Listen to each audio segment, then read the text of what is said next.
ये डे 5 है MPPSC mains 2026 की वैल्यू एडिशन सीरीज का। ये सीरीज इक्वली इंपॉर्टेंट है यूपीएससी मेंस के लिए भी और जितने भी राज्यों की राज्य लोक सेवा आयोग की जो मुख्य परीक्षा है सभी के लिए समान रूप से महत्वपूर्ण है। इसमें हम स्पेशली चूंकि एमपीपीएससी मेंस आ ही गया नेक्स्ट मंथ, तो ये उनके लिए ज्यादा महत्वपूर्ण होगा।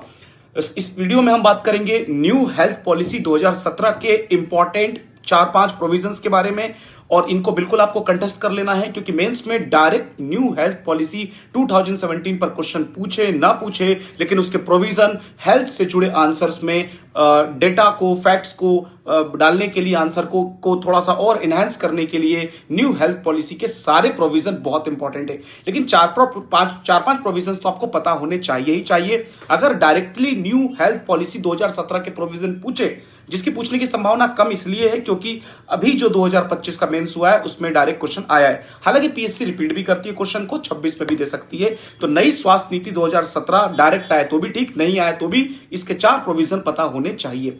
नंबर 1, जीडीपी का 2.5% सरकार व्यय करने जा रही है स्वास्थ्य क्षेत्र के ऊपर, 2.5% के आसपास। अभी भी ये व्यय अंतर्राष्ट्रीय मापदंडों और डब्ल्यूएचओ के जो नॉर्म्स है उसके अनुसार कमी है, किंतु मेन सीरीज में हम लोग के पास समय कम है, इसलिए हम सीधा तथ्यात्मक रूप से उसको देखेंगे। हम उसका विवेचना नहीं करेंगे, उसका विश्लेषण नहीं करेंगे, वो क्लास में करते ही हैं हम लोग। तो 2.5% जीडीपी का एक्सपेंडिचर करना है हेल्थ सेक्टर में, ये प्रोविजन नंबर 1 है, इसको बिल्कुल याद रखना है आप लोगों को। दूसरा, प्रिवेंटिव हेल्थ केयर, ये बहुत इंपॉर्टेंट प्रोविजन है प्रिवेंटिव हेल्थ केयर का।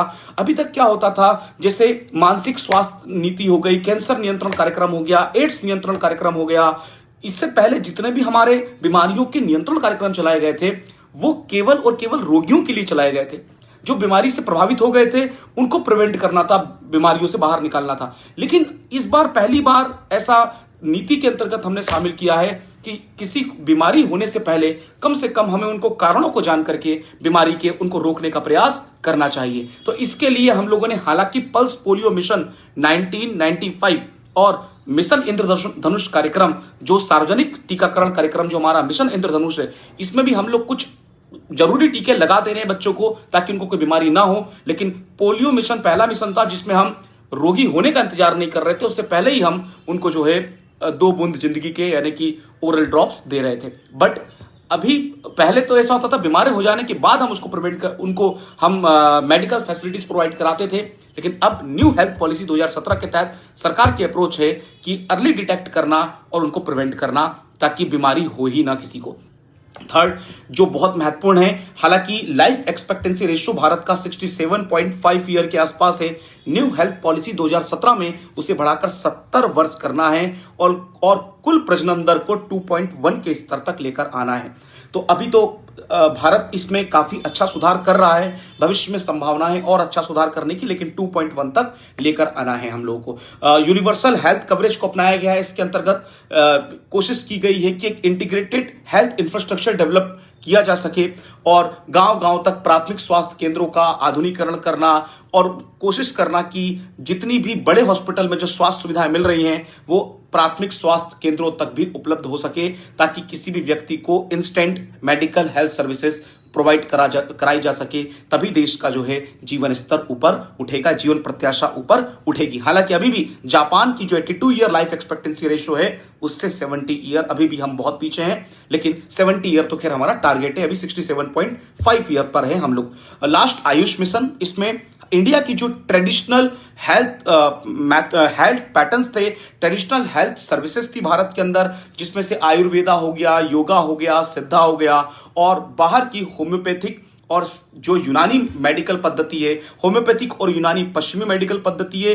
होम्योपैथिक जो है जर्मनी ट्रीटमेंट की मेथड है और यूनान ग्रीस की अपनी मेथड थी।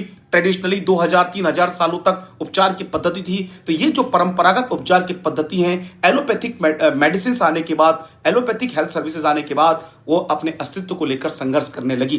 तो भारत सरकार अब इन परंपरागत चिकित्सकीय पद्धति, भारत के 3 योगा, सिद्धा भी दक्षिण एशिया का ये सिद्धा और आयुर्वेद, ये 3 लगभग भारतीय उपमहाद्वीप की और यूनानी और होम्योपैथिक चिकित्सा पद्धति पश्चिमी यूरोप की या पश्चिमी विश्व की, इन पांचों परंपरागत चिकित्सा व्यवस्थाओं को, प्रणालियों को प्रमोट करने के लिए आयुष मिशन इसी के अंतर्गत शामिल किया गया है। तो लगभग ये 4-5 पॉइंट ध्यान रखने हैं आपको। यूनिवर्सल हेल्थ कवरेज को अपनाया गया है, 2.5% जीडीपी का व्यय करना है।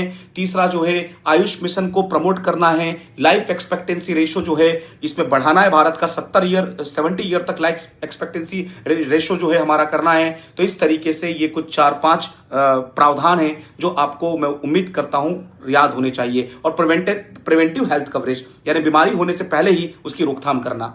Thank you so much.